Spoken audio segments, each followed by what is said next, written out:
there's this beautiful poem. It's in the book of Isaiah. The city of Jerusalem has just been destroyed by Babylon, a great kingdom in the north. And all of these Jewish people, they've been sent away into exile, but a few remained in the city.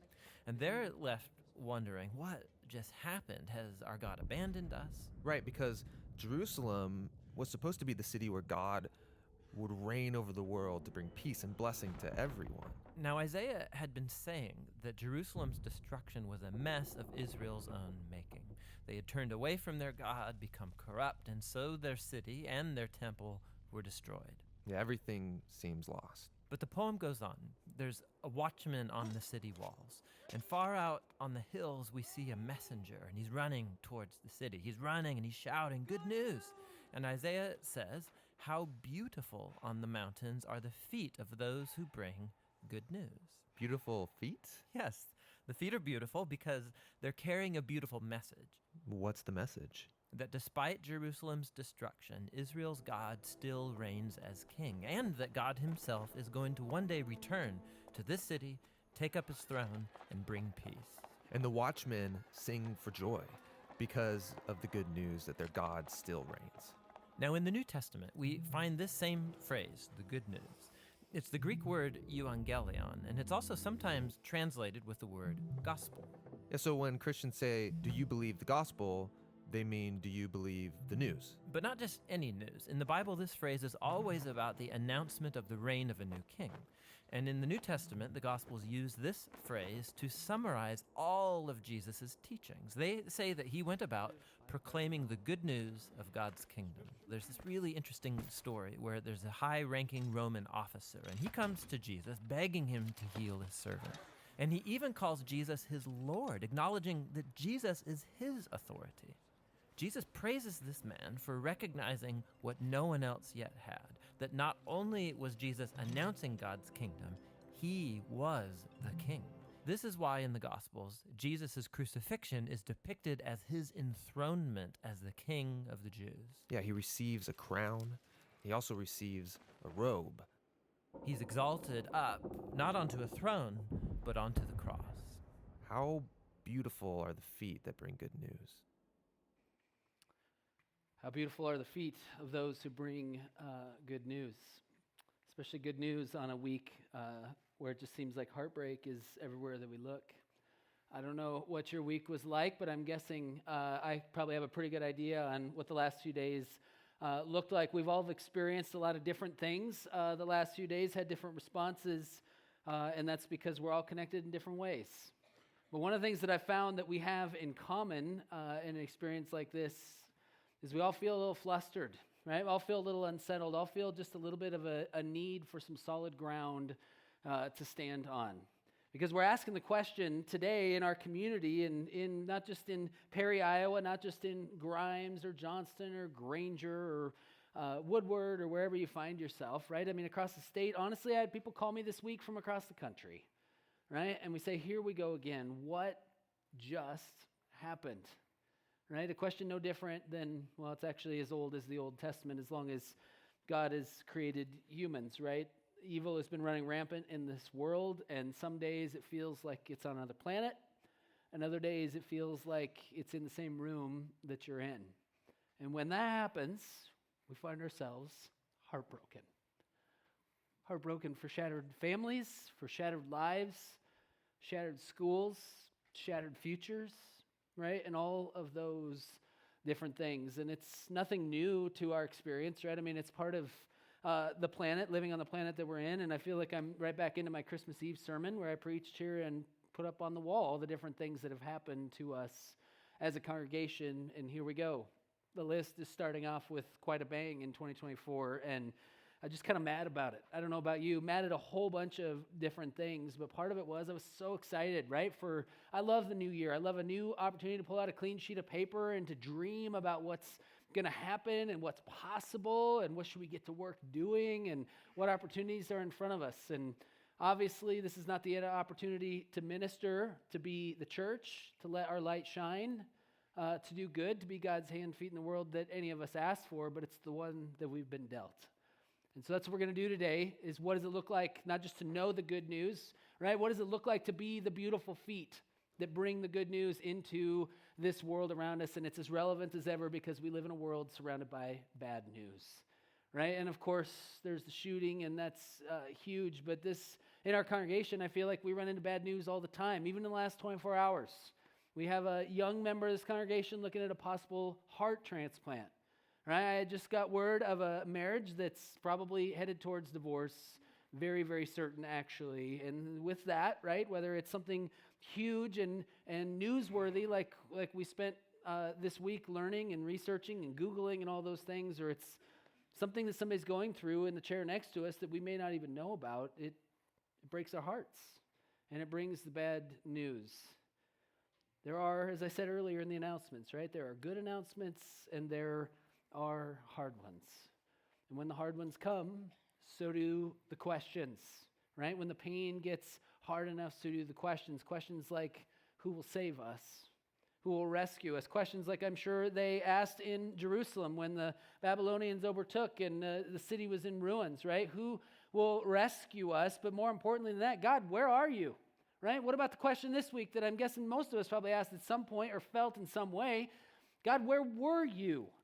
And this is nothing new as well. I mean, one of the things that different Christian traditions do differently sometimes is the space and the permission to be able to ask questions.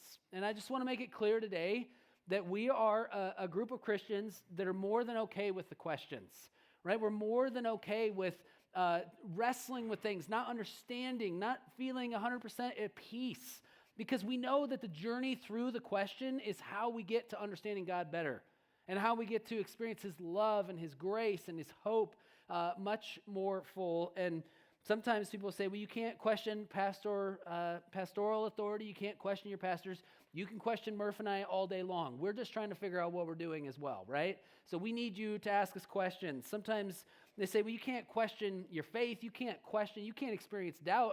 I would argue doubt, my seasons of doubt, and we all have them, let's be honest, right, are part of the seasons where we grow the most because, again, we go on this journey to explore and to grow. But can we question God? Can we question God when it hurts more than we ever thought? I just want to tell you, yes. And how do I know that? Well, it's because God gives us the script. Psalm 13, O Lord, how long? How long will you forget me? Forever? Feels like it at times. How long will you look the other way? Definitely feels like that sometimes. How long must I struggle with anguish in my soul, with sorrow in my heart? How long will my enemy have the upper hand? Oh, Lord my God, turn and answer me. What's your week been like? What kind of bad news have you encountered? I mean, we all got different doses of it.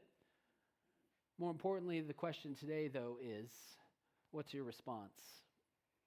I want to, again, encourage you to ask the questions. I want to encourage you to wrestle with it. Actually, Jesus modeled this. The people around Jesus modeled this as well. In Luke chapter 11, Jesus gets word that his dear friend Lazarus is very sick. And I've talked about this story before, and I have a hard time doing a funeral without it because I feel like the story just fits so well with the pain of living in this world. I have a lot of questions for God, things that have happened on this planet and things about, the future in heaven and Him and what He's like and all those different things. But one of the questions that I have is, why in this story does it take Jesus 4 days to go a single day's journey? I don't get that. I mean, a God that claims to want to rescue us, that's willing to invest His own Son to shed His blood and die for us on a cross, why wouldn't He show up a little bit earlier? I mean, it's just a couple miles walk. I don't know, right? Maybe the biggest question today is why? Why do these things happen? And here's what I want you to know is that I spent a lot of money on a master's degree at seminary, okay? And they never gave me that class. There were a lot of classes they didn't give us actually about running a church, but that's another sermon for another day. The question why doesn't show up. And I wish I had an answer for you. I have sat in so many hospital rooms and so many pastoral conversations and so many prayer meetings and so many different things that I wish I had this bigger understanding of what God is up to, but we don't have it. Instead, what God chooses, and you got to wonder, would it make a difference if you knew the reason why? It wouldn't necessarily change reality or change the story, but it's something that we fixate on. maybe that's why I kind of appreciate the fact that God keeps us in the dark on the why a little bit. Because you know what he spends his time on? What he's going to do. And not just what he's going to do, but what he's already done about it. And so I hope and I pray as you sit here in the tension, this season that we're suddenly thrown into, whether we want it to be or not, I hope that God feels near to you. I hope that he feels close. I hope you feel like you have the ability to reach out and to connect with him and to experience in his love and his grace. The sisters were struggling with that when Jesus was coming down the road to go to Lazarus' funeral. The funeral was already underway. And they're angry and they're hurt and they're furious. Maybe like some of us in this room are today. And that's why they meet Jesus on the edge of town and they say, Lord, if only you had been here. God, if only you had been here. Then they say, my brother would not have died. Fill in the blank for whatever you have in your heart today. Lord, if only you had been here, then this would not have happened. But it did. And so we're left with a lot of questions. I would argue today that we're left with a lot of choices. And one of the choices is, are you going, we just read this whole book this last year. Many of us got to know it a little bit better. Are we going to choose to believe what it says? Are we going to choose to believe that God is good, that he has all authority on heaven and earth? Are we going to choose to believe that he's present with us, that we can call on him in times of trouble and it will make a difference in our life? If we allow these questions, right, or if the pain gets so deep and cuts so hard, eventually those questions can even escalate to the point of asking, is there even any good news out there anymore? Right? We can choose, and we probably all have met people that have lost this battle with hope, with confidence, with not just in our faith, but with life in general. Right? Is there any good news out there? Is there anything that could possibly bring something to the table when we find ourselves without words and what going on is? Is there any good news for beautiful feet to bring to this world around us? Well, I'm standing here today because I believe the answer is yes. If I didn't have anything to say, I wouldn't have gotten up here. And this is probably what I love the most about ministry is at the end of the day, I'm just the messenger too. I don't know what I could say. In fact, all of us, and you probably felt that this week, if you had words that could create and change a whole reality for a whole high school, you would. For a community, for a family that lost a son, 2 families that lost kids this week. If we could change that, we'd love to. But what do our words do? They fall short. But God's words don't.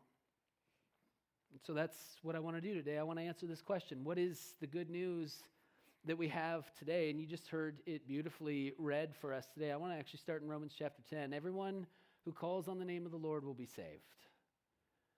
I stand firmly on that today. I'm with you. If you're this week and you're saying, I just feel like I'm kind of standing on some shaky ground, but I'm ready to stand on some solid rock, I think this is solid rock that you can stand on. Is it going to be exactly what you want? Is your life going to be sunshine, rainbows, and puppies and boring newscasts every night? No. That is a byproduct of living in this world that we're in, but there's something to it. And there's 2 realities then that allow us to understand what this means. What does it mean to be saved? Right? What does it mean? We think about going to heaven someday. We think about, if we're saving something, you see a story about being saved on the news. It means somebody was ushered out of a building when there was a threat and there was, they were about to drown. Somebody pulled them out of the water or whatever. But here's how we understand the good news today. Number 1, we have a Savior King. And by the way, he is the King. Scripture talks about that all authority in heaven and earth has been given to him by his humble sacrificial death. He was coronated as king. And he conquered death in the midst of it. Because we cannot find his body, and because the tomb is empty, we have everything we need to believe that he's the king. That his words, that his presence, that his power make a difference for us when our hearts are broken. And not only that, he's going to come back to finish the job forever. Revelation 21, verse 4. No more weeping, crying, tears, or pain. And so in light of all of this, Paul, as he's writing in Romans just a few chapters earlier, and I don't think these words totally do justice, but they're pretty good. They're a good start. right? Paul says in the midst of tragedy, in the midst of suffering, in the midst of evil, in the midst of pain, he says we can rejoice. And I say that with sensitivity today. I'm not saying we should be out throwing parties because God's going to take care of us. I spent time with people this week that were absolutely struggling with guilt that their kids were not injured and other people's kids were. But there is something to cling to here. There's something to be honestly excited about because we understand that we can rejoice when we run into problems and trials because we know God's going to show up. And when God shows up, he develops things like endurance, but it's not about the endurance, right? We know endurance develops strength of character. Character strengthens our confidence. There's the word I'm looking for, hope.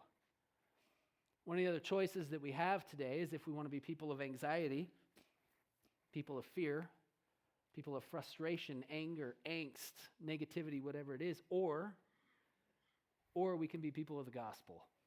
We can be people of hope. And I'm betting on hope today because, well, this is what Paul says about it. He says, hope will not lead to disappointment. Hope is a dangerous thing. Hope will lead you to step into situations and places where you never thought you'd go. Hope will get you to believe things and move forward despite when maybe everything in your body or everything in this world is telling you it's a foolish idea, right? But that's why we're called to live by faith, because this hope shows up in the midst of our life, and the hope will not disappoint us, not because of hope itself, but because of what the hope is in. Hear me clearly today. Hope is so much bigger than the name of a church, so much bigger than a sign on a side of a building. Hope is something that makes a difference. And John, in the beginning of his gospel, tells us where the story came from. And he says the Word gave life to everything that was created in his life, and that brought light to everyone. I love Christmas Eve. I mean, it's really stressful, but it's really beautiful. And we get to the end of the service and we do Silent Night. It is so meaningful for me to light one candle and watch it spread. Not because it's like, ooh, Hallmark card moment. Because honestly, I keep thinking about the physics of light. I think about the fact that I can't flip a switch in the room and shut the candles off. Like, we can each extinguish our own, but if light is in the room, you can affect the candle, but you can't affect the light. If light is in the room, darkness doesn't get to win over it. It changes things. Light shows up. It brings us hope. It changes all the dynamics, and that's what John wants us to understand. The light shines in the darkness. The darkness can never extinguish it. And so is there good news for you and I today? I would say, yeah, it's hope, and it's hope that doesn't lead to disappointment because the light is in the world. And because of that, this hope is available to us through Jesus Christ. And I love what the author of Hebrews says. I love the imagery of this. I kept thinking about it. Again, right, we feel like nothing's quite right. Something feels a little off in our world, and it's because our sense of security got shattered, and we got to figure out how do we lay that foundation. Well, sometimes the foundation is moving a little bit. Well, how do you stay in one place? You attach yourself to something that doesn't move, something that doesn't change. What we need is a strong and trustworthy anchor for our souls, which is exactly what's available to each and every one of us today. And what's beautiful is when we begin to connect with this hope, it begins to make a difference and to change things. I think one of the mistakes I made on Thursday morning as the news came for me, I was just driving out here to go to the gym, and a friend called me at the coffee shop down the road and said, what's going on with all the cop cars? Is the church okay? They're all driving north, right? And I have that image in my mind of those cop cars and all the stuff, and I figured out what was going on, and I thought to myself, well, I don't know anybody that lives in Perry, and then realized I should get to know the congregation better because we have multiple staff members that were in the building.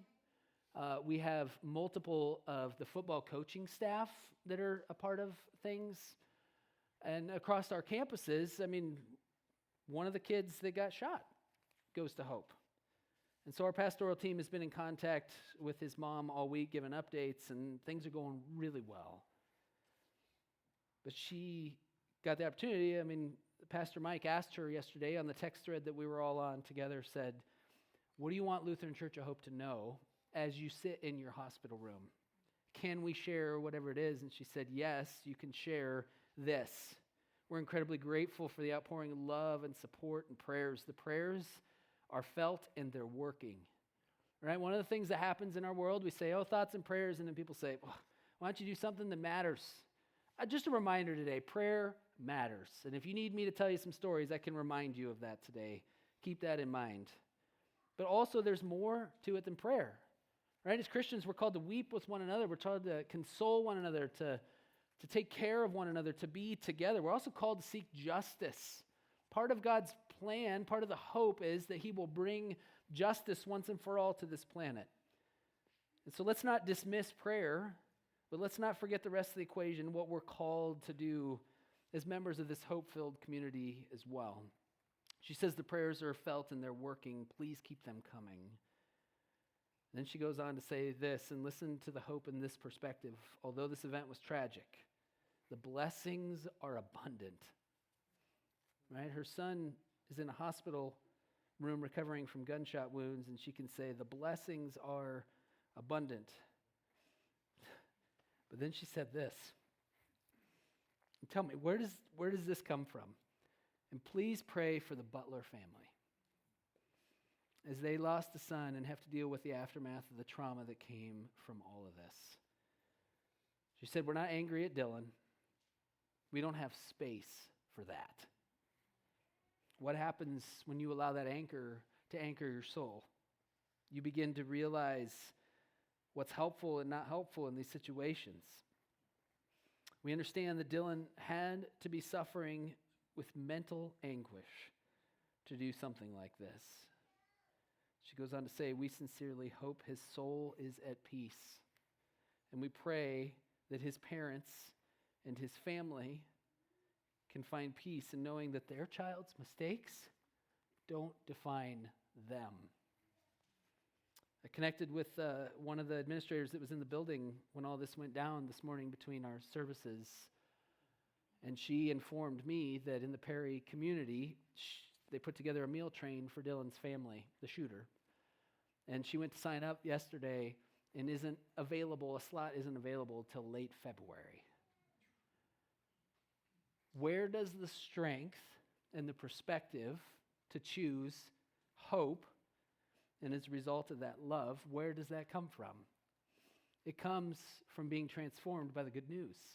It comes from understanding that there's a bigger picture than what our brains and our emotions and all these things want to zoom us in on for survival, sure, in the moment.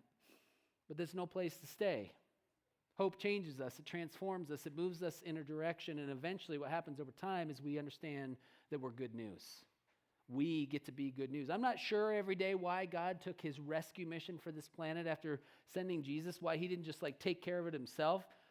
For some reason, Jesus came to this planet and he spent time with 12 dudes and he taught them how to do it, right? How to put the world back together the way that it's supposed to be, to pray and to preach the gospel and to encourage and to lay hands on for healing and to show up for the people that just feel like they're alone. Because we got a big problem with that in this world, right? I mean, one of the things that I read this week also was a middle school teacher here at Dallas Center, Grimes. He just put into words the battle that we're facing in this world right now so eloquently, and I just thought, this has got to be shared. He said, it's hard to find peace when our hearts are at war. As a middle school principal, he said, if the goal is to mature into trustworthy and respectful human beings, well, that's a great goal, but that is a large goal for a middle school principal. Am I right? Right? To develop people into mature, trustworthy, respectful human beings. He says, if we're going to do that, then we must put a priority on quieting the voice within that haunts us. Plenty of voices in this world would love to tell you these things. No one listens to you. You're on your own. No one understands you. No one can help you. It's time to stop communicating. It's time to stop trying. It's time to start getting revenge.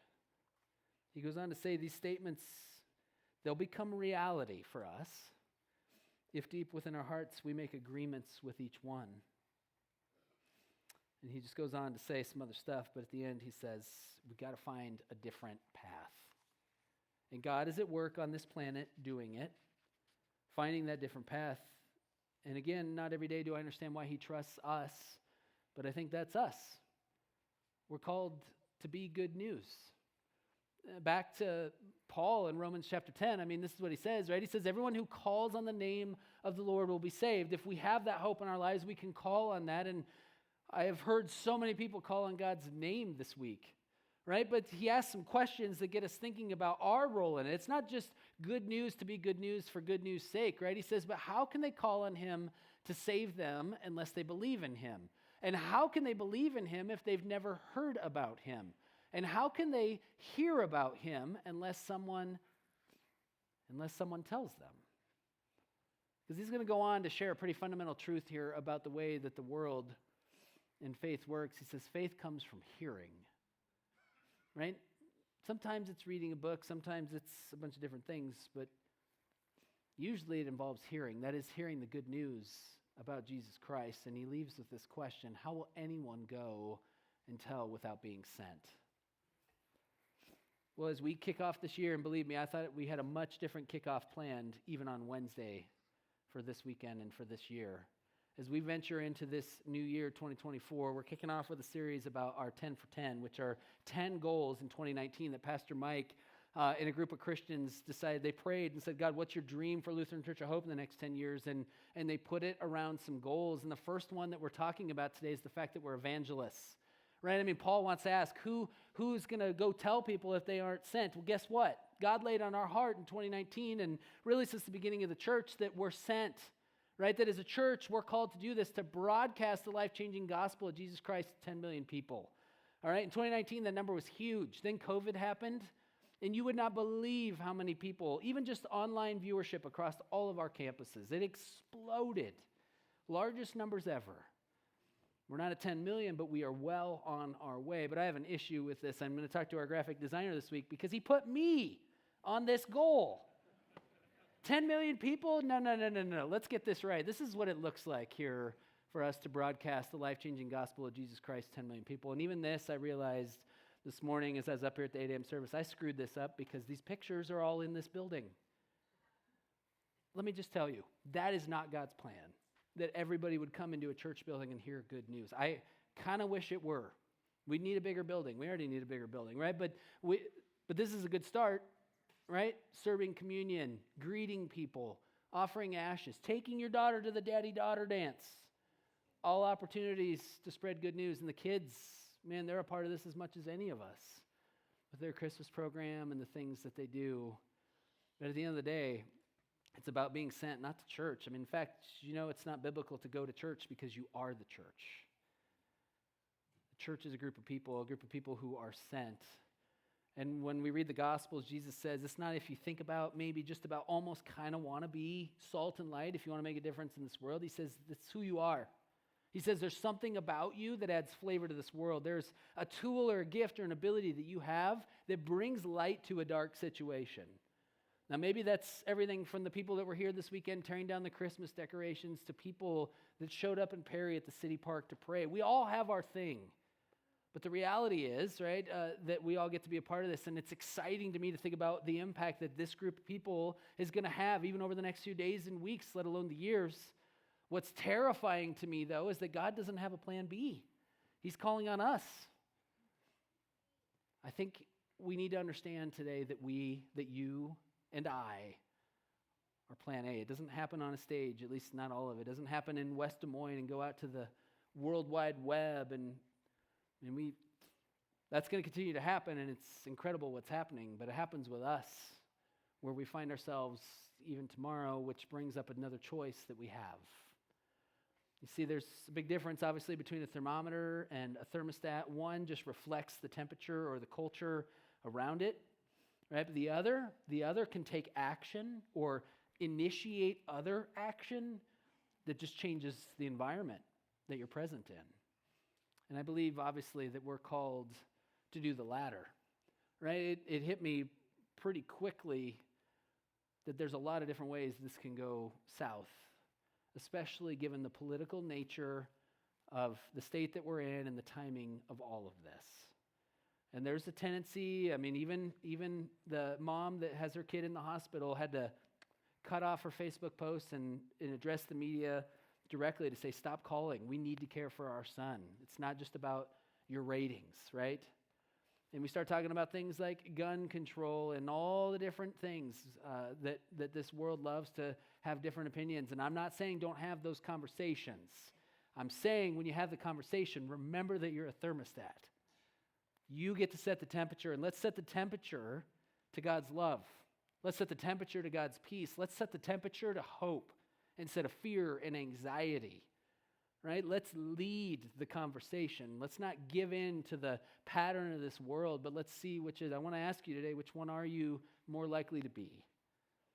And how is God calling you this week to step up as a thermostat over a thermometer? So many different examples of this, but this is the one I want to share with you. I got invited this week on Thursday night to, I just call it a extended family gathering.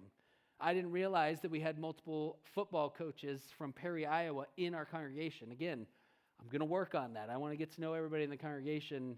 They called and they said, would you come? And I said, let me think about it. Yes, I would love to be there. I don't have any words to share, but I have God's words, and I can certainly pray and hand you off to God. I love being able to just ask God to take care of it. They knew, the football team and families, that they had dozens, if not hundreds, of hurting people. And then we're just going to sit back and watch, right? They have the heart of God inside of them because they have this hope. And so, I mean, look at the tools for ministry. They had the break room at the place where one of them works. They got a bunch of food from Hy-Vee, right? They put some posters up and some different things, encouragement. They got some extra chairs, and that's all it took. I walked into this room, and it was clear that good news had made its way there. It didn't fix everything, not even close, but it changed the temperature, and it changed those people, and they got what they needed so they could go out and do what God was calling them to do for other people around town. How beautiful are the feet of messengers who bring good news, and that includes you. I don't know what the opportunity looks like for you, but I want to give you the toolbox, the framework that I use for this all the time. When you're thinking about what is it that God's calling you to do as salt and light out in this world, I think this process is really helpful. Begin with prayer, and this is what the Van Kirks and the Hovies did. As they looked around, they knew they had a lot of hurting kids, and kids were texting them, and what do I do, coach, and what are we going to do about this, and da-da-da-da-da. They prayed about it, and they said, we should get people together, and they had the courage to do it. When they got there, right, they created space. They didn't have a message to deliver to people. They just listened. They said, how can I help? They asked great questions. Of course, they embarked in one of my favorite spiritual disciplines, which is eating food with people. Always a good idea, right? Because that disarms people. We come together, right? Even if it's somebody you disagree with, when you're going to eat a meal, you have to set down your weapons to eat together. It brings people together, and of course, then they got to work serving people and taking care of them. And because we live in a culture that listens with its eyes, it doesn't trust Christians. In fact, Christians have a bad reputation in this culture for judging and weaponizing even the greatest news in the world to hurt people. We have to earn the right to be heard. And even in this, it was just a short prayer to say grace for the meal, to say thank you for God, and to pray for all the wounds that needed to be healing. And God went to work in the room. It's not rocket science to do great ministry. It's a little bit of courage and a little bit of wisdom, a little bit of God showing up. So as we venture into this new year, of course, we're reeling and we're recovering and trying to figure out what is it that we can do. But I want to put this question in front of us to pray about today. How will we become better news in this coming year? And as a church, we're embarking not just into a new year, but a new theme. Last year we read the whole Holy Bible, and we read it and we learned it, but this year, how do we live it? How do we live it? How do we live? How do we be a church after God's own heart? And I'm telling you, I was really excited. I had some great jokes that I was going to kick off the sermon with this week. Right? Those all went out the window, and at the end of the day, what a perfect theme for each and every one of us as we head into a year that's going to start like this, as we head into an election year, as we head into a year with economic insecurity and struggling relationships and all the other things going on. This is who we're called to be, a church after God's own heart. But how do we do it? Well, step one, I believe it's God's heart for us to get together and to be in relationship with Him. We gather. We gather. If you want to jump to the next slide, you can do that, please. But we gather, and not only do we gather, we get together and we grow. Right? We're going to gather for worship. I mean, you just heard the song that we sang with Elion before the sermon started today, right? That's one thing to sit on your couch and listen to a song come through at home. It is a much different thing to do it with people in the room. right, to be a part of this, to light the candle as an act of prayer today, to say, God, your light gets to expand and live in this world. Right? This is part of why we gather. We're also called to grow. And if you're interested in growing, I want to invite you to join our Alpha class starting next week. It's just a few weeks where we take an opportunity to go through the basics, to ask the questions, to connect, to get honest about the seasons of growth that we're in, and to wrestle with that. If you need a class, that's a great place to start. If you need a place just to find some sanity and peace, I want to invite you to Quiet Place. Jesus often invites his disciples away to a quiet place to be with his Father. And so every weekday, we're opening this space up to come, and we'll begin to add more times, early mornings or afternoons or evenings as we go. But make no mistake about it, one of the best things sometimes you can do for your soul is just to find a quiet place, to slow down and to be with him. I think that's part of how we become a church after God's own heart. Not only that, we find the people to do life with. Every one of us this week, I think we had news to share, bad news to share. We were seeking good news. You can't find that on your own all the time. And so who's your 3 a.m. friend? Who's the person that you call to when you're terrified? We need those people, and it's another spiritual discipline, is being in community. It's a spiritual exercise that's really helpful, and of course, we give. We give. I have this picture of Mark up here, and I love Mark because he's got a great smile, and he's willing to deal with junior high parents on Wednesday nights out in the parking lot. I know some of you, you're in a hurry, but Mark's smile disarms you and slows you down, and he's got the little wands, and he just points you in the right direction. He absolutely destroyed me in fantasy football this year, so I'm wrestling with a little bit of angst with him. But he's a good guy, and he's just one of many, many around here that give so much. And that's part of how our mission excels, is by giving. That's part of being a church after God's own heart, is not just to give of our time and our energy, but our finances, to steward the money and the resources that God has given us in his way. And part of that is making ministry happen here. Part of that is passing on. But as I was thinking about the shaky ground that we've been on this week, maybe it's just me, but I feel like my world got rattled. I realized, you know what, today there's a 5th G that we're called to do, and that is to go all in with him. It is baptism of our Lord Sunday. I know some of you woke up thinking about that. Woo! No, I don't think any of us did, unless you're a pastor or thinking about this worship service. But it's true, it's baptism of our Lord Sunday. And so after the service, we're going to do communion here in just a minute. After the service, though, you're invited to come and to go all in. You can affirm your baptism if you've already been baptized. You can get baptized for the first time if you've never been baptized. But there's something about taking a step that puts our feet back on solid ground, not because of the action that we're actually doing, but because who we're connecting ourselves to and what he brings to our life. When we connect to God in a meaningful, in a very tangible way, it reinforces the hope that we have. It reminds us, honestly, it reminds us of who we are. And so as we wrap this up today and transition to communion, I want to ask you the question I asked all those people. I just wrote on the whiteboard in the break room at that foundry in Perry. I said, what do you need from God today?